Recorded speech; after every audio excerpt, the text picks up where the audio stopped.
Welcome back guys, you are watching ಯೂನಿಕೋಟ education. ಈ ವಿಡಿಯೋದಲ್ಲಿ ನಾನು ನಿಮಗೆ ಫುಲ್ ಡಿಸ್ಕ್ರಿಪ್ಷನ್ ಕೊಡ್ತಿದ್ದೀನಿ ಇನ್ಫಾರ್ಮೇಷನ್ ಸೈನ್ಸ್ ಇಂಜಿನಿಯರಿಂಗ್ದು. ನಾನು ಇವಾಗ ತಾನೇ ಕಂಪ್ಯೂಟರ್ ಸೈನ್ಸ್ ಇಂಜಿನಿಯರಿಂಗ್ ಕೂಡ ಆ ವಿಡಿಯೋನ ಅಪ್ಲೋಡ್ ಮಾಡಿದ್ದೀವಿ ಚಾನಲಲ್ಲಿ. ಸೊ ನೀವೆಲ್ಲ ಕೇಳಿರೋದ್ರಿಂದ ಇನ್ಫಾರ್ಮೇಷನ್ ಸೈನ್ಸ್ ಇಂಜಿನಿಯರಿಂಗ್ ಕೂಡ ಬರ್ತಿದೆ. Information science engineering full course details ಈ ವಿಡಿಯೋದಲ್ಲಿ ಸಿಗುತ್ತೆ. ಸೊ ಈ ವಿಡಿಯೋನ ಸ್ಕಿಪ್ ಮಾಡದೆ ಎಂಡ್ ತನಕ ನೋಡಿ ಅಂತ ಹೇಳ್ತಾ ಈ ವಿಡಿಯೋನ ಸ್ಟಾರ್ಟ್ ಮಾಡೋಣ ಬನ್ನಿ guys with an intro. So let's get started. Yeah first of all ನಾವು ಇಂಟ್ರೋದಿಂದ ಬರೋದಾದ್ರೆ, in today's world information technology has been the most fundamental need for proper functioning of human society. So human ಸೊಸೈಟಿದು ಏನೇ functioning ನಡಿಬೇಕಾದ್ರೂ information technology ಎಲ್ಲದರಲ್ಲೂ ಇದೆ. ಈ 2020 ಮುಂದೆ ಡಿಕೈಡ್ಸ್ ಅಲ್ಲಂತೂ ಇನ್ನೂ ಫುಲ್ ಇರುತ್ತೆ. So be it running the banks or getting food from an eatery home delivered, information technology has become the part and parcel of our lives. So ಅಂದರೆ ಸೇಮ್ ನಾವೆಲ್ಲಿಂದ ಹೋಗಿ ಎಲ್ಲಿವರೆಗೂ ತಲುಪಿದ್ರು ಸಹ ಇನ್ಫಾರ್ಮೇಷನ್ ಟೆಕ್ನಾಲಜಿ ನಮ್ಮನ್ನ ಬಿಡಲ್ಲ ಇನ್ನು. ಸೊ ನೀವು online delivery ಮಾಡಿದ್ರು ಸಹ ಅದು ಇನ್ಫಾರ್ಮೇಷನ್ ಟೆಕ್ನಾಲಜಿನೇ. ಅದೇ ರೀತಿ ಬ್ಯಾಂಕಿಂಗ್ ಕೂಡ ಇನ್ಫಾರ್ಮೇಷನ್ ಟೆಕ್ನಾಲಜಿ. ಸೊ ಹಾಗೆ this dependence on information technology has given rise to the demand of learning and further innovation in this field, as a result of which it has become one of the most popular fields in education and career.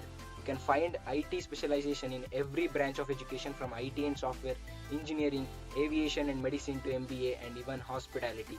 ಅಂದರೆ ಇಲ್ಲಿ ಏನು ಹೇಳ್ತಿದ್ದಾರೆ ಅಂದರೆ, IT ಅನ್ನೋದು software ಫೀಲ್ಡಲ್ಲಿ ಅಷ್ಟೇ ಅಲ್ಲ, aviation ಅಲ್ಲಿ ಇರ್ಬೋದು, ಅಂದರೆ ಏರ್ಕ್ರಾಫ್ಟ್ಸ್ ಅಲ್ಲಿ ಇರ್ಬೋದು, ಮೆಡಿಸಿನ್ ಅಂದರೆ MBBS, ಅಲ್ಲೆಲ್ಲಿ ನೀವು ಹಾಸ್ಪಿಟಲ್ಸ್ಗೆ ಹೋದ್ರೆ ಇವಾಗ IT ಪ್ರಾಡಕ್ಟ್ಸ್ ಜಾಸ್ತಿ ಇದೆ ಡಾಕ್ಟರ್ಸ್ಗಿಂತ. ಸೊ IT ಅನ್ನೋದು ಎಲ್ಲ ಕಡೆ ಇರುತ್ತೆ. ಇಟ್ಸ್ ಈವನ್ MBA ಮ್ಯಾನೇಜ್ಮೆಂಟ್ ಕೂಡ ಇವಾಗ IT ಡೇಟಾ ಸೈನ್ಸ್ ಏನು ಬಂದಿದೆ ಅದರಿಂದ ಮ್ಯಾನೇಜ್ಮೆಂಟ್ ಕೂಡ IT ಸೆಕ್ಟರ್ ಅವರೇ ಮಾಡೋಕ್ಕೆ ಆಗ್ತಿದೆ. So information technology is A booming. ಏನಂತಾರೆ ಇಲ್ಲಿ ಇನ್ಫಾರ್ಮೇಷನ್ ಟೆಕ್ನಾಲಜಿ ಅಂತಿದ್ರೆ, ನಾನು ಇನ್ಫಾರ್ಮೇಷನ್ ಸೈನ್ಸ್ ಇನ್ಫಾರ್ಮೇಷನ್ ಟೆಕ್ನಾಲಜಿ ಎರಡು ಡಿಫ್ರೆಂಟ್ ಅಂತ ಏನು ಕೇಳಬೇಡಿ, ಎರಡು ಸೇಮೇನೆ. ಸೊ ಇನ್ಫಾರ್ಮೇಷನ್ ಟೆಕ್ನಾಲಜಿ ಅಂತ ಸ್ಲೈಡಲ್ಲಿ ಎಲ್ಲೆಲ್ಲಿದೆ ಅದೆಲ್ಲ ಇನ್ಫಾರ್ಮೇಷನ್ ಸೈನ್ಸ್ ಅಂತ ಅನ್ಕೋಬಹುದು ನೀವು. ಸೊ ಇನ್ಫಾರ್ಮೇಷನ್ ಸೈನ್ಸ್ ಇಂಜಿನಿಯರಿಂಗ್ ಅಂದರೆ ಇನ್ಫಾರ್ಮೇಷನ್ ಟೆಕ್ನಾಲಜಿನೇ. ಸೊ ಇವಾಗ ನೆಕ್ಸ್ಟ್ ಇಂಟ್ರೋ ಸ್ವಲ್ಪ ಎಕ್ಸ್ಟ್ರಾ ನೋಡೋಣ ಏನಿರುತ್ತೆ ಅಂತ. ಅದನ್ನು ಓದ್ಬಿಟ್ಟು ನಾನು ಎಕ್ಸ್ಪ್ಲೇನ್ ಮಾಡ್ತೀನಿ ನಿಮಗೆ. In this technological era, the best career option for students in present and immediate future is to become an information technology professional. ಹಾಗೇ ಯಾರನ್ನೇ ನೋಡ್ಬೋದು ನೀವು, ಇಂಜಿನಿಯರಿಂಗ್ ತಗೋತೀನಿ ಅಂದರೆ ಮೋಸ್ಟ್ ಎಲ್ಲ ಪ್ರಿಫರ್ ಮಾಡೋದು ಕಂಪ್ಯೂಟರ್ ಸೈನ್ಸ್ ಅಥವಾ information science.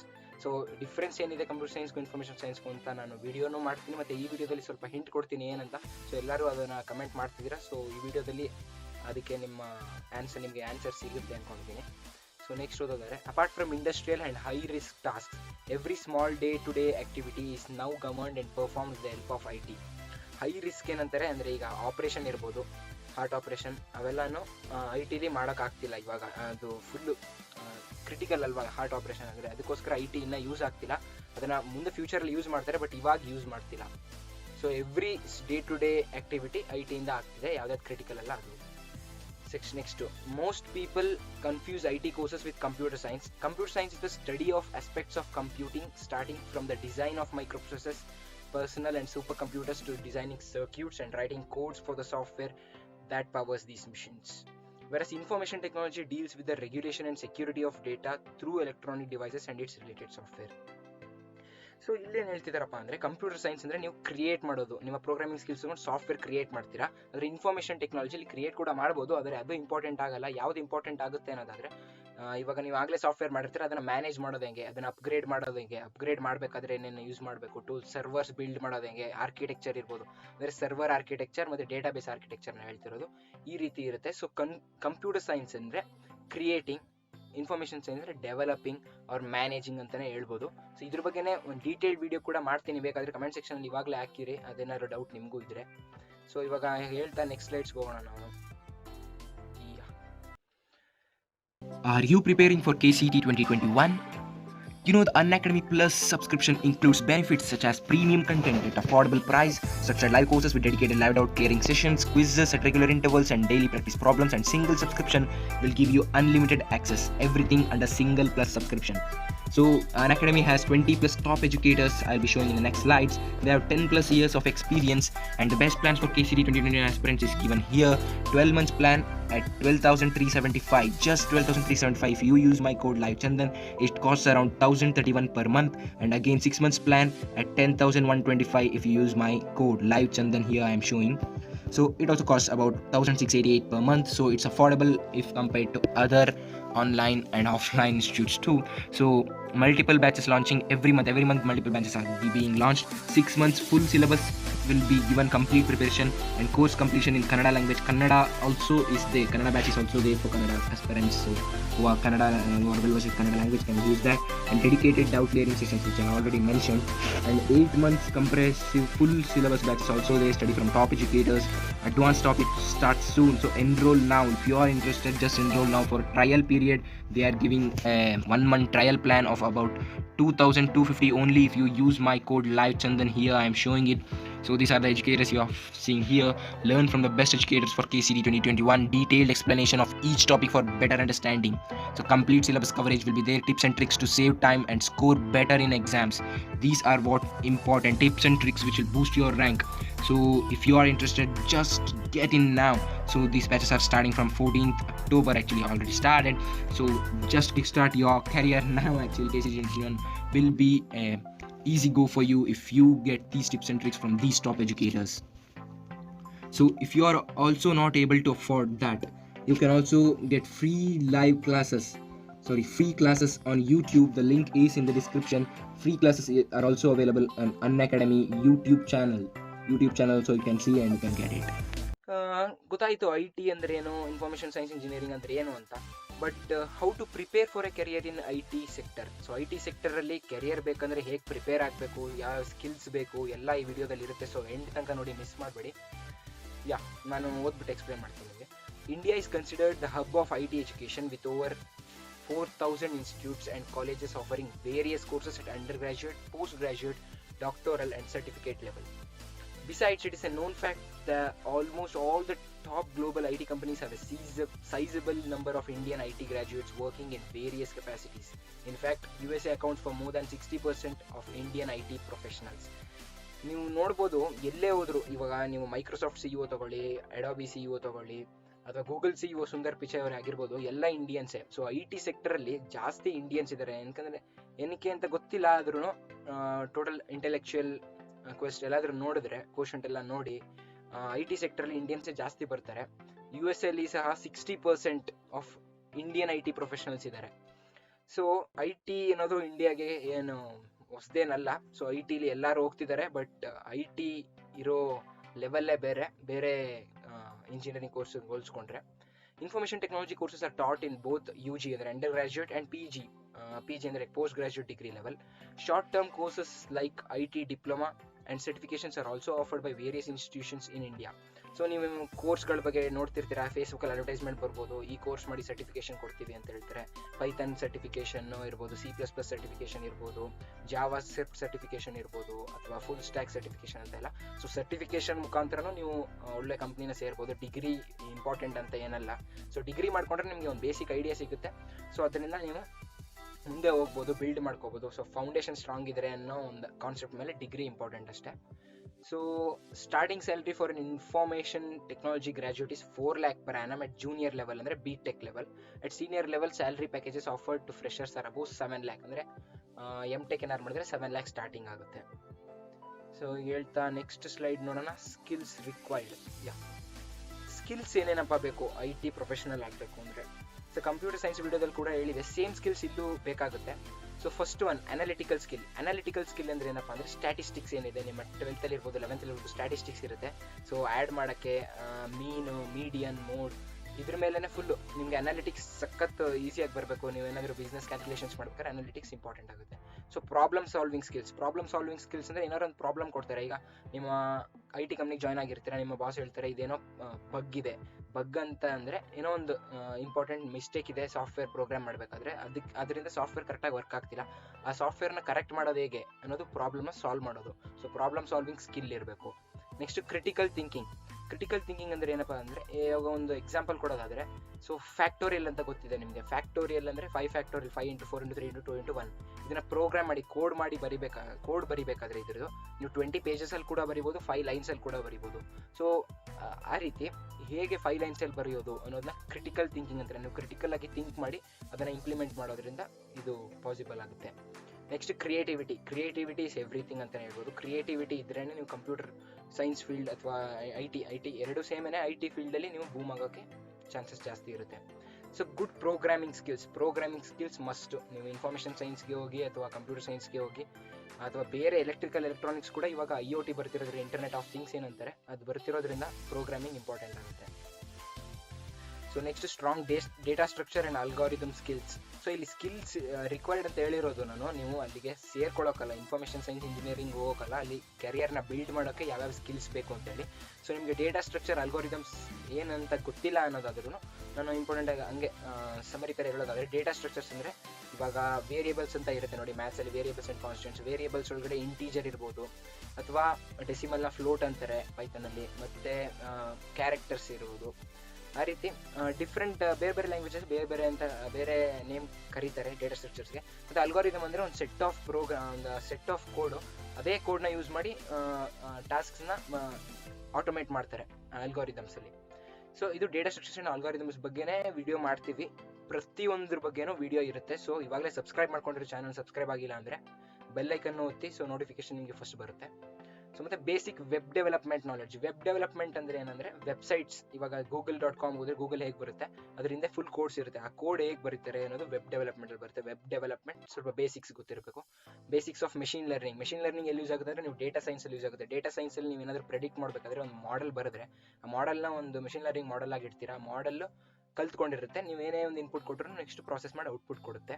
So basics of machine learning ಗೊತ್ತಿರಬೇಕು, ಏನಕ್ಕೆ ಅದು ಇಂಪಾರ್ಟೆಂಟ್. ನೆಕ್ಸ್ಟ್ ಡಿಕೇಡ್ಸಲ್ಲಿ ಮೆಷಿನ್ ಲರ್ನಿಂಗ್ ಇರ್ಬೋದು, ಆರ್ಟಿಫಿಷಿಯಲ್ ಇಂಟೆಲಿಜೆನ್ಸ್ ಇರ್ಬೋದು, ಫುಲ್ ಬೂಮ್ ಆಗುತ್ತೆ industries. So basics of security, vulnerabilities and cryptography, ಇದೆಲ್ಲ ಸೈಬರ್ ಸೆಕ್ಯೂರಿಟಿಲಿ ಬರುತ್ತೆ. ಸೊ ಸೈಬರ್ ಸೆಕ್ಯೂರಿಟಿ ಕೂಡ ಒಳ್ಳೆ ಫೀಲ್ಡು. ಸೆಕ್ಯೂರಿಟಿ ಹೇಗೆ ಮೇಂಟೈನ್ ಮಾಡೋದು ಯಾವ್ದಾದ್ರು ಸಿಸ್ಟಮ್ದು, ವಲ್ನರಬಿಲಿಟೀಸ್ ಹೇಗೆ ಹುಡ್ಕೋದು, ಹೇಗೆ ಪ್ಯಾಚ್ ಮಾಡೋದು. ಕ್ರಿಪ್ಟೋಗ್ರಫಿ ಅಂದರೆ ಇವಾಗ ಎಂಡ್ ಟು ಎಂಡ್ ಎನ್ಕ್ರಿಪ್ಷನ್ ಅಂತಾರೆ. ಇವಾಗ ವಾಟ್ಸಪ್ಪಲ್ಲಿ ನೀವು ಹಾಯ್ ಅಂತ ಕಳಿಸಿದ್ರೆ ಅದು ಇನ್ನೊಬ್ಬರಿಗೆ ಹಾಯ್ ಅಂತ ಹೋಗಿ ತಲುಪಬೇಕು ಅನ್ನೋದ್ರೆ ಮಧ್ಯದಲ್ಲಿ ಅದು ಹಾಯ್ ಅಂತ ಗೊತ್ತಾಗಲ್ಲ. ಹಾಯ್ ಅನ್ನೋದನ್ನ ಇವಾಗ ಕೋಡ್ ನಂಬರ್ಸ್ ಆಗಿ ಮಾಡಿರ್ತಾರೆ ಅನ್ಕೊಳ್ಳಿ, 34321 ಅಂತ. ಅದು 34321 ಅಂತ ಇನ್ನೊಂದು ಮೊಬೈಲ್ಗೆ ಹೋಗುತ್ತೆ, ಆ ಮೊಬೈಲಲ್ಲಿ ಹಾಯ್ ಅಂತ ಮತ್ತೆ ಕನ್ವರ್ಟ್ ಆಗುತ್ತೆ. ಅದನ್ನ ಎಂಡ್ ಟು ಎಂಡ್ ಎನ್ಕ್ರಿಪ್ಷನ್ ಅಂತಾರೆ, ಇದನ್ನ ಕ್ರಿಪ್ಟೋಗ್ರಫಿ ಅಂತಲೂ ಕೂಡ ಅಂತಾರೆ. So next ability to grasp the knowledge quickly. So ನೀವೇನೇ ನಾಲೆಡ್ಜ್ ತೊಗೊಂಡ್ರು ಅದನ್ನು ಬೇಗ ಗ್ರಾಸ್ಪ್ ಮಾಡ್ಕೋಬೇಕು. ಕಂಪ್ಯೂಟರ್ ಸೈನ್ಸ್ ಫೀಲ್ಡಲ್ಲಿ ನೀವು ಎಷ್ಟೇ ಮಾಡಿದ್ರು ಅದು ಕಡಿಮೆನೇ. ಸೊ ನೀವು ಪ್ರೋಗ್ರಾಮಿಂಗ್ ಲ್ಯಾಂಗ್ವೇಜ್ ಜಾಸ್ತಿ ಕಲಿತಷ್ಟು ನಿಮಗೆ ಜಾಸ್ತಿ ಎಡ್ಜ್ ಸಿಗುತ್ತೆ. ಬೇರೆಯವ್ರಿಗೆ ಹೋಲಿಸ್ಕೊಂಡ್ರೆ ನೀವು ಜಾಸ್ತಿ ಏನಂತಾರೆ ಟಾಪ್ ಪೊಸಿಷನ್ಲಿ ಇರಬೇಕಾದ್ರೆ ನಿಮಗೆ ಜಾಸ್ತಿ ಪ್ರೋಗ್ರಾಮಿಂಗ್ ಲ್ಯಾಂಗ್ವೇಜಸ್ ಗೊತ್ತಿರಬೇಕು, ಅಥವಾ ಒಂದು ಪ್ರೋಗ್ರಾಮಿಂಗ್ ಲ್ಯಾಂಗ್ವೇಜ್ ಫುಲ್ ತಿಳ್ಕೊಂಡಿರಬೇಕು. ಸೊ ಇದು ನಿಮ್ಮ ಮೇಜರ್ ಸ್ಕಿಲ್ಸ್ ರಿಕ್ವೈರ್ಡು. ನೆಕ್ಸ್ಟ್ ಹೋಗೋಣ ನಾವು ಎಲಿಜಿಬಿಲಿಟಿ ಏನಪ್ಪ ಅಂತ. ಎಲಿಜಿಬಿಲಿಟಿ ಕ್ರೈಟೀರಿಯಾ ಏನಂದರೆ the minimum marks required to be eligible for admission as set by the AICTE, important ಯಾವ ಬೋರ್ಡ್ ಇದೆ. So is 50% for general category students and 45% for reserved category students. However, many private institutions have their own eligibility criteria wherein only pass percentage is required. So ಏನಪ್ಪ ಅಂದರೆ government institutions ಏನಿದೆ AICTE approved, ಅದರಲ್ಲಿ 50% score ಆಗಿರಬೇಕು ನಿಮ್ಮ PCM, 50% ಮೇಲಿರಬೇಕು general category ಅವರಿಗೆ. ಮತ್ತು ಬೇರೆ category, general category ಬಿಟ್ಟು OBC ಇರ್ಬೋದು, SC ST ಇರ್ಬೋದು, ಅವರಿಗೆ 45% ಇರುತ್ತೆ. ಸೊ ಇದ್ರ ಮೇಲೆ ನೀವೇನಾದರೂ ತೊಗೊಂಡಿದ್ರೆ ನೀವು ಎಲಿಜಿಬಲ್ಲು ಇನ್ಫಾರ್ಮೇಷನ್ ಸೈನ್ಸಲ್ಲಿ ಕೋರ್ಸ್ ಮಾಡೋಕ್ಕೆ. ಸೊ UG ಕೋರ್ಸಸ್ಸಲ್ಲಿ ಅಂಡರ್ ಗ್ರ್ಯಾಜುಯೇಟ್ ಕೋರ್ಸಸ್ ಇಲ್ಲಿ ನೋಡ್ತಿದ್ದೀರಾ ನೋಡಿ, ಇಲ್ಲಿ ಅಂಡರ್ ಗ್ರ್ಯಾಜುಯೇಟ್ ಕೋರ್ಸಸ್ಸಲ್ಲಿ BE bachelor of engineering, bachelor of technology, BSc information science ಕೂಡ ಮಾಡ್ಬೋದು ನೀವು ಟೀಚಿಂಗ್ ಫೀಲ್ಡ್ಗೆ ಅಥವಾ ರಿಸರ್ಚ್ ಫೀಲ್ಡ್ಗೆ ಹೋಗೋದಾದರೆ. ಹಾಗೆಯೇ BCA bachelor of computer application. ಈ BTechಲ್ಲೆಲ್ಲ ನಿಮಗೆ ಬೇಸಿಕ್ಸಿಂದ ಹೇಳ್ತಾರೆ, ಬಟ್ ಇಲ್ಲಿ ಅಪ್ಲಿಕೇಶನ್ ಮಾತ್ರ ಇರುತ್ತೆ BCAದಲ್ಲಿ. But BTech as an edge over BCA ಅಂತ ಹೇಳ್ಬೋದು. ಅದೇನಕ್ಕೆ ಅಂತ ಕೂಡ ವೀಡಿಯೋಸ್ ಬೇಕಿದ್ರೆ ಕಮೆಂಟ್ ಸೆಕ್ಷನಲ್ಲಿ ಕಮೆಂಟ್ ಮಾಡಿ. ಸೊ ಪೋಸ್ಟ್ ಗ್ರಾಜುಯೇಟ್ ಸೇಮ್ ಇರುತ್ತೆ, master of engineering, master of technology, master of science and master of computer application ಅಂತ ಹೇಳಿ ಇದು post graduate. So eligibility criteria ಇಷ್ಟೇ, ಇಂಪಾರ್ಟೆಂಟ್ ಇಲ್ಲ ಎಲಿಜಿಬಿಲಿಟಿ ಕ್ರೈಟೀರಿಯಾ ಅಂದ್ಕೊಂಡು ನೆಕ್ಸ್ಟ್ ಸಿಲೆಬಸ್ಗೆ ಹೋಗೋಣ. ಸಿಲೆಬಸಲ್ಲಿ ಏನೇನು ಇರುತ್ತೆ ಇಲ್ಲಿ ನೋಡ್ತಿರ್ಬೋದು ನೀವು. ಸಿಲೆಬಸ್ ಸಖತ್ ವಾಸ್ಟ್ ಇರುತ್ತೆ, ಕಂಪ್ಯೂಟರ್ ಸೈನ್ಸ್ ಇರ್ಬೋದು, ಇನ್ಫಾರ್ಮೇಷನ್ ಸೈನ್ಸ್ ಇರ್ಬೋದು, ಸಿಲೆಬಸ್ ಮಾತ್ರ ಎಲ್ಲದರಲ್ಲೂ ವಾಸ್ಟ್ ಇರುತ್ತೆ. ಸೊ ಫಸ್ಟ್ ಆಫ್ ಆಲ್ ಒಂದರಿಂದ ಎಕ್ಸ್ಪ್ಲೈನ್ ಮಾಡ್ಕೊ ಹೋಗೋದಾದರೆ, so computer architecture and organisation. Computer architecture and organisation ಅಂದರೆ ಹೇಗೆ ಕಂಪ್ಯೂಟರ್ ಯೂನಿಟ್ಸ್ನ ಸಪ್ರೇಟ್ ಮಾಡಿ ಅದನ್ನು ಕನೆಕ್ಟ್ ಮಾಡ್ತಾರೆ ಎಲ್ಲ. ಈಗ ಕಂಟ್ರೋಲ್ ಯೂನಿಟ್ ಇರ್ಬೋದು, arithmetical and logical processing unit ಇರ್ಬೋದು, ಎಲ್ಲನ ಹೇಗೆ ಕನೆಕ್ಟ್ ಮಾಡ್ತಾರೆ ಅನ್ನೋ ಒಂದು ಡೀಟೇಲ್ಸ್ ಕೊಡ್ತಾರೆ ಈ ಚಾಪ್ಟರ್ಸ್ ಈ ಟಾಪಿಕಲ್ಲಿ. Next database system. ಡೇಟಾಬೇಸ್ ಅಂದರೆ ನೀವು ಯಾವುದೇ ವೆಬ್ಸೈಟ್ಗೆ ಲಾಗಿನ್ ಆದ್ರೂ ನಿಮ್ಮ ಡೀಟೇಲ್ಸ್ನ ಒಂದು ಡೇಟಾಬೇಸಲ್ಲಿ ಸ್ಟೋರ್ ಮಾಡಿರ್ತಾರೆ. ಫಾರ್ ಎಕ್ಸಾಂಪಲ್ ಈಗ ಲೈಬ್ರರಿ ಡೇಟಾಬೇಸ್ ಅನ್ಕೊಂಡ್ರೆ ಅದರೊಳಗಡೆ ನಿಮ್ಮ ಫೈಲ್ಸ್ ಇರುತ್ತೆ ನೋಡಿ, ಬುಕ್ಸ್ ಇರುತ್ತೆ ನೋಡಿ, ಬುಕ್ಸ್ ಡೇಟಾ ಆಗಿರುತ್ತೆ. ಆ ಡೇಟಾದೊಳಗಡೆ ನಿಮ್ಮ ಲಾಗಿನ್ ಅಡ್ರೆಸ್ ಪಾಸ್ವರ್ಡ್ ಎಲ್ಲ ಇರುತ್ತೆ. ಅದೇ ರೀತಿ ಬರೀ ಲಾಗಿನ್ ಅಡ್ರೆಸ್ ಪಾಸ್ವರ್ಡ್ ಎಲ್ಲ ನೀವು ಏನೇನು ಮಾಡ್ತೀರಾ ಅನ್ನೋ ಒಂದು ಕುಕೀಸ್ ಅದರಲ್ಲಿ ಸ್ಟೋರ್ ಆಗಿರುತ್ತೆ, ಅದನ್ನ ಡೇಟಾಬೇಸ್ ಅಂತಾರೆ, ಅದರ ಬಗ್ಗೆ ಇರುತ್ತೆ. ನೆಕ್ಸ್ಟ್ ಆಪರೇಟಿಂಗ್ ಸಿಸ್ಟಮ್ ಅಂದರೆ ವಿಂಡೋಸು, ಆಂಡ್ರಾಯ್ಡು, ಲಿನಕ್ಸು, ಈ ರೀತಿ ಬೇರೆ ಬೇರೆ ಆಪರೇಟಿಂಗ್ ಸಿಸ್ಟಮ್. ಈಗ iOS, ಮ್ಯಾಕು, ಆ ರೀತಿ. ಸೊ ನೆಕ್ಸ್ಟ್ ಎಲೆಕ್ಟ್ರಾನಿಕ್ಸ್ ಬಿಟ್ಟು ಎಲೆಕ್ಟ್ರಾನಿಕ್ಸ್ ಐಡಿಯಾ ಕೂಡ ಬೇಕಾಗುತ್ತೆ, ಏನಕ್ಕೆ ಕಂಪ್ಯೂಟರ್ ಹಾರ್ಡ್ವೇರ್ ಕಲಿಬೇಕಾದ್ರೆ ಎಲೆಕ್ಟ್ರಾನಿಕ್ಸ್ ಕೂಡ ಇಂಪಾರ್ಟೆಂಟ್ ಆಗುತ್ತೆ. ನೆಕ್ಸ್ಟ್ ಕಂಪ್ಯೂಟರ್ ನೆಟ್ವರ್ಕ್ಸ್ ಅಲ್ಲಿ ನಿಮಗೆ IP ಅಂದ್ರೇನು, TCP ಅಂದ್ರೇನು, UDP ಅಂದ್ರೇನು, ಅದರ ಯೂಸ್ ಏನು, ಅಪ್ಲಿಕೇಶನ್ ಏನು, ಅದರ ವಲ್ನರಬಿಲಿಟೀಸ್ ಎಲ್ಲದನ್ನು ಕಂಪ್ಯೂಟರ್ ನೆಟ್ವರ್ಕ್ಸ್ ಅಲ್ಲಿ ನಿಮಗೆ ತಿಳಿಸ್ತಾರೆ. Next foundation of computer system ಅಂದರೆ ಹೇಗೆ ಬಂತು ಕಂಪ್ಯೂಟರ್ಸ್ ಸ್ಟಾರ್ಟಿಂಗ್ ಸ್ಟೇಜ್ ಏನು, ಹೇಗೆ ಡೆವಲಪ್ ಮಾಡೋದು, ಆ ರೀತಿ ಇರುತ್ತೆ. Next Java programming and website design ಇರುತ್ತೆ. ಜಾವಾ ಅಂದರೆ ಅದನ್ನು ಯೂಸ್ ಮಾಡಿದ್ರೆ ನಿಮ್ಮ ಮೊಬೈಲ್ ಆ್ಯಪ್ ಏನೇನಿದೆ ಅದರಲ್ಲಿ ಮೋಸ್ಟ್ ಜಾವಾದಲ್ಲೇ ಕ್ರಿಯೇಟ್ ಆಗಿರುತ್ತೆ. ಜಾವಾ ಪ್ರೋಗ್ರಾಮಿಂಗ್ ಲ್ಯಾಂಗ್ವೇಜ್ ಒಂದು. ಆ ಜಾವಾ ಮೇಲೆ ಕೂಡ ಟ್ಯೂಟೋರಿಯಲ್ಸ್ ಬರುತ್ತೆ. ಸೊ ಇವಾಗಲೇ ಸಬ್ಸ್ಕ್ರೈಬ್ ಮಾಡ್ಕೊಂಡಿರಿ ಚಾನಲ್ನ. ನಿಮ್ಮ ಫ್ರೆಂಡ್ಸ್ ಇದ್ರೆ ಶೇರ್ ಮಾಡಿ, ಇನ್ಫಾರ್ಮೇಷನ್ ಸೈನ್ಸ್ ಏನಾದ್ರು ಓದ್ತಿದ್ರೆ. Next design and analysis of algorithms ಅಂತ ಹೇಳಿದೆ, ಅದು ಕೋಡ್ ಸ್ನಿಪೆಟ್ಸ್, ಇಷ್ಟು ಕೋಡ್ ಅಂತ ಇರುತ್ತೆ. ಇವಾಗ ಫಾರ್ ಎಕ್ಸಾಂಪಲ್ ಯಾವುದೋ ಒಂದು ಅಲ್ಗಾರಿದಮ್ ಇದೆ ಅಂದ್ಕೊಳ್ಳಿ, ಅದು ಇದೇ ಕೋಡ್ ಅಂತ ಇರುತ್ತೆ. ಅದೇ ಕೋಡ್ನ ಎಲ್ಲ ಪ್ರೋಗ್ರಾಮ್ಸಲ್ಲಿ ನೀವು ಯೂಸ್ ಮಾಡಿದ್ರೆ ಸೇಮ್ ರಿಸಲ್ಟ್ ಬರುತ್ತೆ. ಅದೇ ರೀತಿ ಅದನ್ನು ಏನಂತಾರೆ ಅಂದರೆ ರಿಪೀಟೇಬಲ್ ಕೋಡ್ ಅಂತ ಹೇಳ್ಬೋದು. ಅಲ್ಗಾರಿದಮ್ಸ್ ಹೇಗೆ ಕ್ರಿಯೇಟ್ ಮಾಡೋದು ಅನ್ನೋದನ್ನು ಹೇಳ್ಕೊಡ್ತಾರೆ. ನೆಕ್ಸ್ಟ್ ಸಾಫ್ಟ್ವೇರ್ ಇಂಜಿನಿಯರಿಂಗ್ ಅಂದರೆ ನಿಮಗೆ ಗೊತ್ತು, ಸಾಫ್ಟ್ವೇರ್ ಡೆವಲಪ್ ಮಾಡೋದು ಮತ್ತು ಅಪ್ಗ್ರೇಡ್ ಮಾಡೋದು. ಡೇಟಾಬೇಸ್ ಮ್ಯಾನೇಜ್ಮೆಂಟ್ ಅಂದರೆ ನಾನು ಹೇಳಿದೆ ಅವಾಗಲೇ ಡೇಟಾಬೇಸ್ ಅಂದರೆ ಏನು ಅಂತ, ಅದನ್ನು ಮ್ಯಾನೇಜ್ ಮಾಡೋದು. Next E commerce information science ಅಂದರೆ ಇನ್ಫಾರ್ಮೇಷನ್ ಟೆಕ್ನಾಲಜಿ ಅಂದರೆ ನಿಮಗೆ ಇ ಕಾಮರ್ಸ್ ಕೂಡ ಇಂಪಾರ್ಟೆಂಟ್ ಆಗುತ್ತೆ. ಇ ಕಾಮರ್ಸಲ್ಲಿ ವಾಸ್ಟ್ ಏರಿಯಾ ಇದೆ. ಇ ಕಾಮರ್ಸಲ್ಲಿ ಇವಾಗ ನೀವು ವಾಟ್ಸಪ್ಪಲ್ಲಿ ನಿಮ್ಮ ಫ್ರೆಂಡ್ಗೆ ನಾನು ನಾಳೆ ವಿವೋ ಮೊಬೈಲ್ ತಗೋತೀನಿ ಅಂತ ಹೇಳಿ, ಹಾಗೆ ಗೂಗಲಲ್ಲಿ ಹೋಗ್ಬಿಟ್ಟು ಸರ್ಚ್ ಮಾಡಿ, ಬೇರೆ ಏನಾದರೂ KCT ಅಂತಲೇ ಸರ್ಚ್ ಮಾಡಿ, ಬಟ್ ಅಲ್ಲಿ ಬರೋ ಅಡ್ವರ್ಟೈಸ್ಮೆಂಟಲ್ಲಿ ವಿವೋ ಮೊಬೈಲ್ ಅಡ್ವರ್ಟೈಸ್ಮೆಂಟ್ ಇರುತ್ತೆ. ಯಾವುದೇ ವೆಬ್ಸೈಟ್ಗೆ ಹೋದ್ರು ಅದು ಹೇಗೆ ಅಂದರೆ ವಾಟ್ಸಪ್ಪು ನಿಮ್ಮ ಡೇಟಾನ ಕ್ಯಾಪ್ಚರ್ ಮಾಡಿದ್ರೆ, ಕುಕೀಸ್ನ ಕ್ಯಾಪ್ಚರ್ ಮಾಡಿಕೊಂಡು ಅದನ್ನು ಸೆಲ್ ಮಾಡುತ್ತೆ ಗೂಗಲ್ಗೆ. ಅದೆಲ್ಲ ಜಸ್ಟ್ ಮ್ಯಾಟ್ರ್ ಆಫ್ ಸೆಕೆಂಡ್ಸಲ್ಲಿ ನಡೆಯುತ್ತೆ. ಗೂಗಲ್ ಅದ್ರ ಮೇಲೆ ನಿಮಗೆ ಆ್ಯಡ್ಸ್ ತೋರಿಸುತ್ತೆ. ಆವಾಗ ನೀವು ವಿವೋ ಮೊಬೈಲ್ ತಗೋತೀನಿ ಅಂತ ಅಂದಿದ್ರೆ ನಿಮಗೆ ಅದು ಪ್ರೆಡಿಕ್ಟ್ ಮಾಡಿದೆ ನೀವು ವಿವೋ ಮೊಬೈಲ್ನೇ ತಗೋತೀರಾ ಅಂತ. ಸೊ ವಿವೋ ಮೊಬೈಲ್ ಅಡ್ವರ್ಟೈಸ್ಮೆಂಟ್ ಬರೋದಾದರೆ ನಿಮಗೆ ಮೋರ್ ಚಾನ್ಸಸ್ ಇರುತ್ತೆ ನೀವು ತಗೊಳ್ಳೋದು. ಸೊ ಅವ್ರಿಗೂ ಪ್ರಾಫಿಟ್ ಜಾಸ್ತಿ ಇರುತ್ತೆ. ಸೊ ಇ ಕಾಮರ್ಸ್ ಕೂಡ ಇಂಪಾರ್ಟೆಂಟ್ ಆಗುತ್ತೆ. ಮಲ್ಟಿಮೀಡಿಯಾ ಅಪ್ಲಿಕೇಶನ್ಸ್ ಅಂದರೆ ವಿಡಿಯೋ ಎಡಿಟಿಂಗ್ ಇರ್ಬೋದು, ಹಾಗೆ ಇಮೇಜ್ ಪ್ರೊಸೆಸಿಂಗ್ ಇರ್ಬೋದು. ಈಗ CV ಅಂತಾರೆ, ಕಂಪ್ಯೂಟರ್ ವಿಷನ್ ಏನು ಕೊಡ್ತಿದ್ದಾರೆ ಕಂಪ್ಯೂಟರ್ಗೆ, ಅದ್ರ ಮೇಲೆ ಸ್ವಲ್ಪ ನಿಮಗಿರುತ್ತೆ.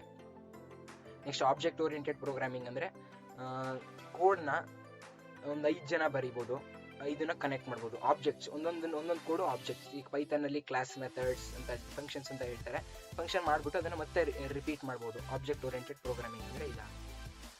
ನೆಕ್ಸ್ಟ್ ಡೇಟಾ ಸ್ಟ್ರಕ್ಚರ್ಸ್ ಅಂದರೆ ಅವಾಗಲೇ ಹೇಳಿದ್ದೀನಿ. ಮತ್ತು ಡೇಟಾ ವೇರ್ ಹೌಸಿಂಗ್ ಅಂದರೆ ಡೇಟಾನ ಸ್ಟೋರ್ ಮಾಡೋದು. ಡೇಟಾ ಮೈನಿಂಗ್ ಅಂದರೆ ಸ್ಟೋರ್ ಮಾಡಿರೋ ಡೇಟಾದಲ್ಲಿ ಏನು ಪ್ರಾಫಿಟೇಬಲ್ ಡೇಟಾನ ಹೇಗೆ ರಿಟ್ರೀವ್ ಮಾಡ್ಕೊಳ್ಳೋದು ಅನ್ನೋದನ್ನ ನೋಡ್ಬೋದು. ಹಾಗೆಯೇ ಇಂಜಿನಿಯರಿಂಗ್ ಮ್ಯಾಥಮೆಟಿಕ್ಸ್ ಬೇಕಾಗುತ್ತೆ. ಕ್ಯಾಲ್ಕುಲಸ್ ಎಲ್ಲ ಇಂಪಾರ್ಟೆಂಟ್ ಆಗುತ್ತೆ. ಸೊ ಮ್ಯಾಥಮೆಟಿಕ್ಸ್ ಇರುತ್ತೆ ಸಿಲೆಬಸ್ಸಲ್ಲಿ. ಸೊ ಇಷ್ಟೇ ಎಲ್ಲ ಸಿಲೆಬಸ್ ಇನ್ನೂ ಇದೆ.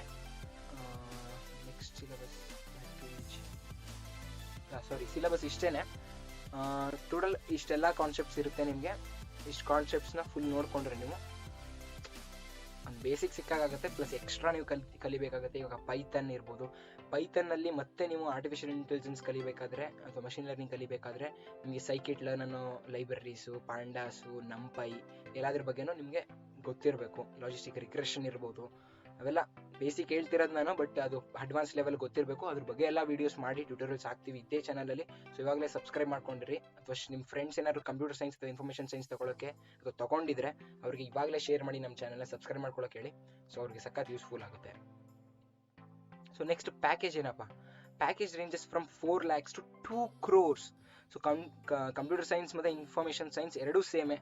ಸೊ 4 lakhs to 2 crores ನಿಮಗೆ ಪ್ಯಾಕೇಜಸ್ ಸಿಗುತ್ತೆ. ಅಂದರೆ ಇದು ಒಂದು ಮೇಯ್ನ್ ಅಂತಲೇ ಹೇಳ್ಬೋದು.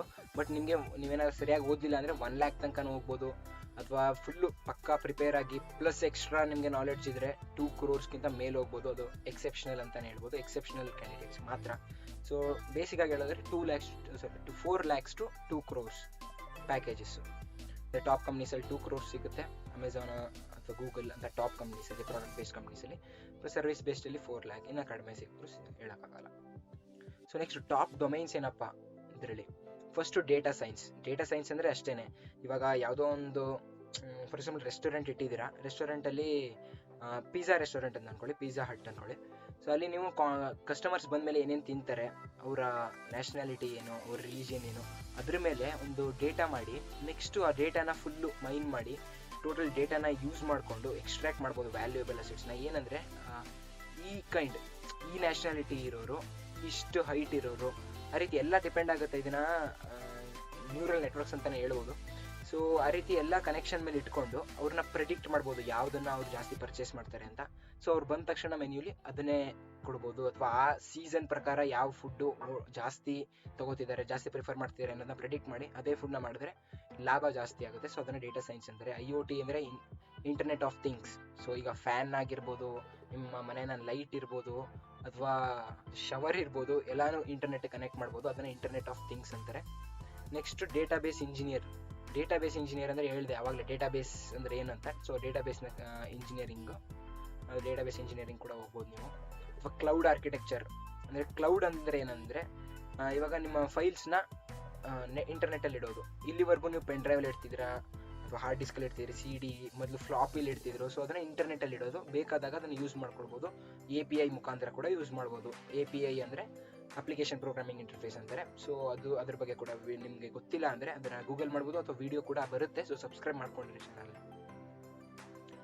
So next server maintenance. Server ಅಂದರೆ ಏನು ಅಂತಲೂ ನಿಮ್ಗೆ ಗೊತ್ತಿರುತ್ತೆ. ಸೊ ಅದನ್ನು ಎಕ್ಸ್ಪ್ಲೇನ್ ಮಾಡೋಕ್ಕೆ ಸಖತ್ತು ಫಾಸ್ಟ್ ಅದು. ಸೊ ಸರ್ವರ್ ಏನಪ್ಪ ಅಂದರೆ ಕ್ಲೌಡ್ ಅಂತಲೇ ಹೇಳ್ಬೋದು. ಸೊ ಸರ್ವರ್ ಅಂದರೆ ಮೈನ್ ಇಂಟರ್ನೆಟ್ಟಲ್ಲಿ ಇರುತ್ತೆ. ಸೊ ನೀವು ಇವಾಗ ಏನಾದ್ರು ರಿಕ್ವೆಸ್ಟ್ ಕಳಿಸಿದ್ರೆ ಅದು ಸರ್ವರ್ಗೆ ಹೋಗಿ ಸರ್ವರಿಂದ ವಾಪಸ್ಸು ಆ ರಿಕ್ವೆಸ್ಟ್ ಅನಲೈಸ್ ಆಗಿ ಪ್ರಾಸೆಸ್ ಆಗಿ ಔಟ್ಪುಟ್ ನಿಮಗೆ ಬರುತ್ತೆ. ಸೊ ನೀವು ಸರ್ವರ್ ಜೊತೆ ಕಾಂಟ್ಯಾಕ್ಟ್ ಮಾಡ್ತಿದ್ದೀರಾ ಅಂತ. ಸೊ ಸರ್ವರ್ ಮೈಂಟೆನೆನ್ಸ್ ಇರುತ್ತೆ. ಸೊ ಇವಾಗ ನೀವು ಈಗ ರಿಸಲ್ಟ್ ನೋಡ್ತಿರ್ತೀರಾ, ಇವಾಗ KCT ಇರ್ಬೋದು, JEE ರಿಸಲ್ಟ್ ನೋಡಬೇಕಾದ್ರೆ ಸೈಟು ಸರ್ವರ್ ಡೌನ್ ಅಂತ ಬರುತ್ತೆ. ಏನಕ್ಕೆ ಅಂದರೆ ಸರ್ವರಲ್ಲಿ ಜಾಸ್ತಿ ಜನ ತುಂಬ್ಕೊಬಿಟ್ಟಿರ್ತಾರೆ. ಆ ಟೈಮಲ್ಲಿ ಸರ್ವರ್ ಡೌನ್ ಆಗಿಬಿಡುತ್ತೆ. ಅದನ್ನು ಮೇಂಟೈನ್ ಮಾಡಬೇಕು ಅಂದರೆ ಸರ್ವರ್ ಮೇಂಟೆನೆನ್ಸ್ ಅಂತ ಅಂತಾರೆ. ನೆಕ್ಸ್ಟ್ ಮೊಬೈಲ್ ಆ್ಯಪ್ ಡೆವಲಪ್ಮೆಂಟ್ ಅಂದರೆ ನಿಮ್ಮ ಅಪ್ಲಿಕೇಶನ್ಸ್ ಏನಿದೆ ಮೊಬೈಲಲ್ಲಿ ಅದನ್ನು ಕ್ರಿಯೇಟ್ ಮಾಡೋದಾಗಿರ್ಬೋದು, ಅದಕ್ಕೆ ಅಪ್ಗ್ರೇಡ್ ಪ್ಯಾಚಸ್ ಬರೆಯೋದಾಗಿರ್ಬೋದು, ಅದು ಇರುತ್ತೆ. ನೆಕ್ಸ್ಟ್ ಸಾಫ್ಟ್ವೇರ್ ಡೆವಲಪ್ಮೆಂಟ್ ಕೂಡ ಹೋಗ್ಬೋದು ನೀವು. ವಿಂಡೋಸ್ಗಾಗಿರ್ಬೋದು, ಲಿನಕ್ಸ್ಗಾಗಿರ್ಬೋದು, ಮ್ಯಾಕ್ ಆಗಿರ್ಬೋದು, ಸಾಫ್ಟ್ವೇರ್ಸ್ ಕ್ರಿಯೇಟ್ ಮಾಡ್ಬೋದು, ಸಾಫ್ಟ್ವೇರ್ಸ್ನ ಮ್ಯಾನೇಜ್ ಮಾಡ್ಬೋದು. ನೆಕ್ಸ್ಟ್ ನೆಟ್ವರ್ಕ್ ಆರ್ಕಿಟೆಕ್ಚರ್ ಅಂದರೆ ಯಾವ್ದಾದ್ರು ಒಂದು ನೀವೇ ಒಂದು ವೆಬ್ಸೈಟ್ ಕ್ರಿಯೇಟ್ ಮಾಡ್ತಿದ್ರೆ ನಿಮ್ಮ ನೆಟ್ವರ್ಕಿಂಗ್ ಹೇಗಿರಬೇಕು. ಮತ್ತು ನಿಮ್ಮ ಇವಾಗ ಯಾವ್ದಾದ್ರು ಒಂದು ಸ್ಕೂಲ್ಗೆ ಒಂದು ಸ್ಕೂಲ್ ಇಂಟರ್ನೆಟ್ ಆಗ್ತಿದೆ ಅಂದ್ಕೊಂಡ್ರೆ ಫುಲ್ಲು ಅವ್ರಿಗೆ ನೆಟ್ವರ್ಕ್ ಹೇಗೆ ಶೇರ್ ಆಗಬೇಕು, ಬ್ಯಾಂಡ್ ವಿಡ್ತ್ ಎಷ್ಟಿರಬೇಕು, ಅಥವಾ ಮೇಯ್ನ್ ಫುಲ್ ಅಡ್ವಾನ್ಸ್ ಲೆವೆಲ್ಗೆ ಹೋಗೋದಾದರೆ ನೆಟ್ವರ್ಕ್ ಸೆಕ್ಯೂರಿಟಿ ಇರ್ಬೋದು, IP, TCP, UDP ಅದ್ರ ಬಗ್ಗೆ ಎಲ್ಲ ಫುಲ್ ಡೀಟೇಲ್ಡ್ ಇನ್ಫಾರ್ಮೇಷನ್ ನಿಮ್ಗೆ ಗೊತ್ತಿರಬೇಕು. ಮತ್ತು ನೆಟ್ವರ್ಕ್ Nmap ಟೂಲ್ ಏನಿದೆ, ನೆಟ್ವರ್ಕ್ ಮ್ಯಾಪಿಂಗ್ ಟೂಲು ಲಿನಕ್ಸಲ್ಲಿ ಬರುತ್ತೆ. ಅದನ್ನು ಪೆನಿಟ್ರೇಷನ್ ಟೆಸ್ಟರ್ಸ್ ಅಥವಾ ಎಥಿಕಲ್ ಹ್ಯಾಕರ್ಸ್ ಅಂತಾರೆ, ಅವ್ರು ಯೂಸ್ ಮಾಡ್ತಾರೆ. ಸೊ ಅಲ್ಲಿಗೆ ಎಥಿಕಲ್ ಹ್ಯಾಕಿಂಗ್ ಕೂಡ ಹೋಗ್ಬೋದು ನೆಟ್ವರ್ಕ್ ಆರ್ಕಿಟೆಕ್ಚರ್ ಉಪಯೋಗಿಸ್ಕೊಂಡು. ಸೊ ನೀವೇ ಒಂದು ನೆಟ್ವರ್ಕ್ಸ್ನ ಕ್ರಿಯೇಟ್ ಮಾಡೋದು, ಅದನ್ನು CS ಏನೋ ಅಂತಾರೆ, ಅದ್ರ ಬಗ್ಗೆ ವಿಡಿಯೋ ಮಾಡ್ತೀನಿ ನಾನು. CNS ಅಂತಾರೆ, ಸರ್ಟಿಫೈಡ್ ನೆಟ್ವರ್ಕ್ ಸೆಕ್ಯೂರಿಟಿ ಏನೋ. So network architecture. Next cyber security ಬಗ್ಗೆ ಗೊತ್ತೇ ಇದೆ, ಎಷ್ಟು ಸೈಬರ್ ಕ್ರೈಮ್ ನಡೀತಾ ಇದೆ ಈ ಟೈಮಲ್ಲಿ. ಸೊ ಇನ್ನೂ ಡಿಕೇಟ್ಸಲ್ಲಿ ಇನ್ನೂ ಜಾಸ್ತಿ ಆಗುತ್ತೆ. IoT ಎಲ್ಲ ಬಂದಮೇಲೆ ಫ್ಯಾನ್ನ ಹ್ಯಾಕ್ ಮಾಡ್ಬಿಟ್ಟು ಫ್ಯಾನ್ನ ಆನ್ ಮಾಡ್ತಾರೆ ರಾತ್ರಿ ಹೊತ್ತು. ಆ ರೀತಿ ಸಖತ್ತು ಪ್ರಾಬ್ಲಮ್ಸ್ ಇದೆ. ಅದಕ್ಕೋಸ್ಕರ IoT ಜಾಸ್ತಿ ಡೆವಲಪ್ ಆಗ್ತಿಲ್ಲ ಇನ್ನು. ಡೆವಲಪ್ ಆಗುತ್ತೆ ಇನ್ನು ಮುಂದೆ. ಸೊ ಸೈಬರ್ ಸೆಕ್ಯೂರಿಟಿ ಕೂಡ ಜಾಸ್ತಿ ಸ್ಕೋಪ್ ಇದೆ. ಸೈಬರ್ ಸೆಕ್ಯೂರಿಟಿ ಕೂಡ ಹೋಗ್ಬೋದು ನೀವು, ಅದರ ಬಗ್ಗೆ ಕೂಡ ವಿಡಿಯೋಸ್ ಬರುತ್ತೆ. Next top companies. ಯಾವ್ಯಾವ ಕಂಪನೀಸಲ್ಲಿ ನಮ್ಗೆ ಜಾಬ್ ಸಿಗುತ್ತೆ ಅಕಸ್ಮಾತ್ ನಾವು ಇನ್ಫಾರ್ಮೇಷನ್ ಟೆಕ್ನಾಲಜಿಲಿ ಹೋದರೆ ಅಂದರೆ. ಕಂಪ್ಯೂಟರ್ ಸೈನ್ಸಲ್ಲಿ ಏನು ಸಿಗುತ್ತೆ ಸೇಮ್ ಇಲ್ಲೂ ಅಂತಲೇ ಹೇಳ್ಬೋದು. ಬಟ್ ಕಂಪ್ಯೂಟರ್ ಸೈನ್ಸ್ ಸ್ವಲ್ಪ ಹಾರ್ಡ್ವೇರ್ ಏನಿದೆ ಅದರಲ್ಲಿ ಸಿಗಲ್ಲ. ಬಟ್ ಇಲ್ಲಿ ಟಾಪ್ ಕಂಪನೀಸ್ ನೋಡ್ತೀರಾ ನೀವು, ಟಾಟಾ ಕನ್ಸಲ್ಟೆನ್ಸಿ, ಫೇಸ್ಬುಕ್, ಸಿಸ್ಕೋ. ಇವಾಗ ಕಂಪನೀಸ್ಗಿಂತ ಫ್ರೀಲ್ಯಾನ್ಸಿಂಗ್ ಅಂದರೆ ಏನು ಅಂತ ಗೊತ್ತಿರುತ್ತೆ ಅನಿಸುತ್ತೆ ನಿಮಗೆ. ಬೇಕಾದರೆ ಗೂಗಲ್ ಮಾಡಿ, ಇಲ್ಲ ವಿಡಿಯೋ ಕೂಡ ಮಾಡ್ತೀನಿ, ಬೇಕಿದ್ರೆ ಕಮೆಂಟ್ ಸೆಕ್ಷನಲ್ಲಿ ಕೇಳಿ. ಫ್ರೀಲ್ಯಾನ್ಸಿಂಗ್ ಕೂಡ ಸಖತ್ ಯೂಸ್ ಇದೆ ಇನ್ಫಾರ್ಮೇಷನ್ ಟೆಕ್ನಾಲಜಿ ಅಥವಾ ಕಂಪ್ಯೂಟರ್ ಸೈನ್ಸಲ್ಲಿ ಹೋದರೆ ನೀವು. ಸೊ ಟಾಪ್ ಕಂಪನೀಸ್ ಬಂದು ಗೂಗಲ್, ಫೇಸ್ಬುಕ್, ಆ್ಯಪಲ್, ಮೈಕ್ರೋಸಾಫ್ಟ್, ಇವೆಲ್ಲ ಪ್ರಾಡಕ್ಟ್ ಬೇಸ್ಡ್ ಕಂಪ್ನೀಸಲ್ಲಿ ಏನು ಯೂಸ್ ಇದೆ ಅಂತ ಕೂಡ ನಾನು ಕಂಪ್ಯೂಟರ್ ಸೈನ್ಸ್ ಇಂಜಿನಿಯರಿಂಗ್ ವಿಡಿಯೋ ಏನು ಮಾಡಿದ್ದೀನಿ, ಕೋರ್ಸ್ ಡೀಟೇಲ್ಸು ಅದರಲ್ಲಿ ಕೊಟ್ಟಿದ್ದೀನಿ. ಸೊ ನೀವು ಅದನ್ನು ಕೂಡ ನೋಡಿ. ಕಂಪ್ಯೂಟರ್ ಸೈನ್ಸ್ನ ಎರಡನ್ನೂ ನೋಡಿದ್ಮೇಲೆ ನಿಮ್ಗೆ ಒಂದು ಕ್ಲಿಯರ್ ಐಡಿಯಾ ಬರುತ್ತೆ. ಇನ್ಫಾರ್ಮೇಷನ್ ಟೆಕ್ನಾಲಜಿ ಅಂದರೆ ಏನು, ಕಂಪ್ಯೂಟರ್ ಸೈನ್ಸ್ ಅಂದರೆ ಏನು, ಟಾಪ್ ಕಂಪನೀಸು ಇರ್ಬೋದು, ಸ್ಕಿಲ್ಸ್ ರಿಕ್ವೈರ್ಡ್ ಇರ್ಬೋದು, ಎಲ್ಲ ನಿಮಗೆ ಗೊತ್ತಾಗುತ್ತೆ. ಸೊ ಇಷ್ಟು ಟಾಪ್ ಕಂಪನೀಸ್ ನಿಮ್ಮನ್ನ ಹೈರ್ ಮಾಡ್ಕೋತಾರೆ. ನೀವೇನಾದ್ರು ಇನ್ಫಾರ್ಮೇಷನ್ ಟೆಕ್ನಾಲಜಿಲಿ ಡಿಗ್ರಿ ಗ್ರ್ಯಾಜುಯೇಟ್ ಆಗಿದ್ರೆ ಅಥವಾ ಇನ್ಫಾರ್ಮೇಷನ್ ಟೆಕ್ನಾಲಜಿ ಸ್ಕಿಲ್ ಇದ್ದರೆ ಸಾಕು ನಿಮಗೆ. ಗೂಗಲ್ ಆಲ್ರೆಡಿ ಅನೌನ್ಸ್ ಮಾಡಿದ್ದಾರೆ ಕಾಲೇಜ್ ಡ್ರಾಪ್ಔಟ್ಸ್ ಕೂಡ ಗೂಗಲಲ್ಲಿ ಚಾನ್ಸ್ ಇದೆ. ಜಸ್ಟ್ ವರ್ಕ್ ಎಕ್ಸ್ಪೀರಿಯನ್ಸ್ ಇರಬೇಕು ಅಷ್ಟೇ ಅಂತ. ಸೊ ನೆಕ್ಸ್ಟ್ ಸ್ಲೈಡ್ಗೆ ಹೋಗೋದಾದರೆ, attention, our channel will come up with support material for engineering which will guide you through your journey, and we promise that we will make your journey smoother and smarter. So subscribe now. So ಇದು ನಾನೇ ಹಾಕಿರೋದು actually. ನಮ್ಮ ಚಾನಲಲ್ಲಿ ನೀವು ಮುಂದೆ ಹೋಗ್ತಾ ನಾವು ಸಖತ್ ಪ್ಲ್ಯಾನ್ ಮಾಡಿದ್ದೀವಿ. ಪೈಥನ್ ಇರ್ಬೋದು ಅಥವಾ ಕೋಡಿಂಗ್ದು ನಾವು ಎಕ್ಸ್ಟ್ರಾ ಕ್ಲಾಸಸ್ ಸ್ಟಾರ್ಟ್ ಮಾಡೋದಾ ಅಂತ ಅಂದ್ಕೊಂಡ್ವು, ಬಟ್ ಇವಾಗ ಚಾನಲಲ್ಲೇ ಮಾಡೋ ಪ್ಲ್ಯಾನ್ ಇದೆ ನಮಗೆ. ಸೊ ಕೋಡಿಂಗ್ ಇರ್ಬೋದು, Google summer of code internship ಬಗ್ಗೆ ಇರ್ಬೋದು, ಅಥವಾ ಗಿಟ್ ಹಬ್ ಬಗ್ಗೆ ಇರ್ಬೋದು, ಮತ್ತು ಎಲ್ಲ ಜಾವಾ ಸ್ಕ್ರಿಪ್ಟು ಯಾವ್ದಾದ್ರು ಎಲ್ಲ ಕೋಡಿಂಗ್ ಲ್ಯಾಂಗ್ವೇಜಸ್ದು ಸಹ ಟ್ಯುಟೋರಿಯಲ್ಸ್ ನಮ್ಮ ಚಾನಲಲ್ಲಿ ಅಪ್ಲೋಡ್ ಮಾಡೋಕ್ಕೆ ಪ್ಲ್ಯಾನ್ ಮಾಡಿದ್ದೀವಿ. ಸೊ ಲೇಟ್ ಆದರೂ ಸಹ ಬಂದೇ ಬರುತ್ತೆ ಚಾನಲಲ್ಲಿ ಇನ್ನು 1 year ಒಳಗೆ ಅಂತ ಹೇಳ್ತಾ, ಸಬ್ಸ್ಕ್ರೈಬ್ ಮಾಡ್ಕೊಂಡಿರೋ ಚಾನಲ್, ಮತ್ತು ಶೇರ್ ಮಾಡಿ. ನಿಮ್ಮ ಫ್ರೆಂಡ್ಸ್ ಏನಾದ್ರು ಇದ್ದರೆ ಕಂಪ್ಯೂಟರ್ ಸೈನ್ಸ್ ಅಥವಾ ಇನ್ಫಾರ್ಮೇಷನ್ ಸೈನ್ಸ್ ಫೀಲ್ಡಲ್ಲಿ ಶೇರ್ ಮಾಡಿ, ಸಬ್ಸ್ಕ್ರೈಬ್ ಮಾಡ್ಕೊಳ್ಳೋಕೆ ಹೇಳಿ. ಸೊ ಅವ್ರಿಗೆ ಸಖತ್ ಯೂಸ್ ಆಗುತ್ತೆ. ನೆಕ್ಸ್ಟ್ ಯೂಸ್ ಆಗುತ್ತೆ ಅಂತ ಹೇಳಿ ನೆಕ್ಸ್ಟು ಗೈಸ್ ಲಾಸ್ಟ್ ಸ್ಲೈಡಿಗೆ ಬಂದಿದ್ದೀವಿ. Thank you for watching this video. Like ಮಾಡಿ, ನಮ್ಮ ಎಫರ್ಟ್ಗೆ ಎಂಕರೇಜ್ಮೆಂಟ್ ಸಿಕ್ಕಿದಾಗ ಆಗುತ್ತೆ, ಮತ್ತು ಎಫರ್ಟ್ ಹಾಕ್ಬೋದು. ಮತ್ತು ಶೇರ್ ಮಾಡೋದು ಮರಿಬೇಡಿ, ಅದನ್ನೇ ಹೇಳ್ತಾನೆ ಇದ್ದೀನಿ. ನಿಮ್ಮ ಫ್ರೆಂಡ್ಸ್ ಜೊತೆ ಆದಷ್ಟು ಶೇರ್ ಮಾಡಿ, ಶೇರ್ ಮಾಡಿದಷ್ಟು ಅವ್ರಿಗೆ ಹೆಲ್ಪ್ ಆಗುತ್ತೆ. ಮತ್ತು ನೀವೇನಾದರೂ ಇಂಟ್ರೆಸ್ಟೆಡ್ ಇದ್ದರೆ ಇನ್ಫಾರ್ಮೇಷನ್ ಸೈನ್ಸ್, ಕಂಪ್ಯೂಟರ್ ಸೈನ್ಸಲ್ಲಿ ಸಬ್ಸ್ಕ್ರೈಬ್ ಮಾಡ್ಕೊಳ್ಳೋದು ಮರಿಬೇಡಿ. ಸಕ್ಕ ಟ್ಯುಟೋರಿಯಲ್ಸ್ ಬರ್ತಾ ಇದೆ ಮುಂದೆ, ಎಲ್ಲ ಮಿಸ್ ಮಾಡ್ಕೋತೀರಾ. ಸೊ ಬೆಲ್ ಬಟನ್ ಒತ್ತಿಬಿಡಿ, ಸೊ ನೋಟಿಫಿಕೇಶನ್ ಬರುತ್ತೆ ಫಸ್ಟ್ ನಿಮಗೆ ಅಪ್ಲೋಡ್ ಮಾಡಿದ ತಕ್ಷಣ. ಸೊ ಅಂತ ಹೇಳ್ತಾ, thank you guys for watching this video. Bye bye. Take care until the next video.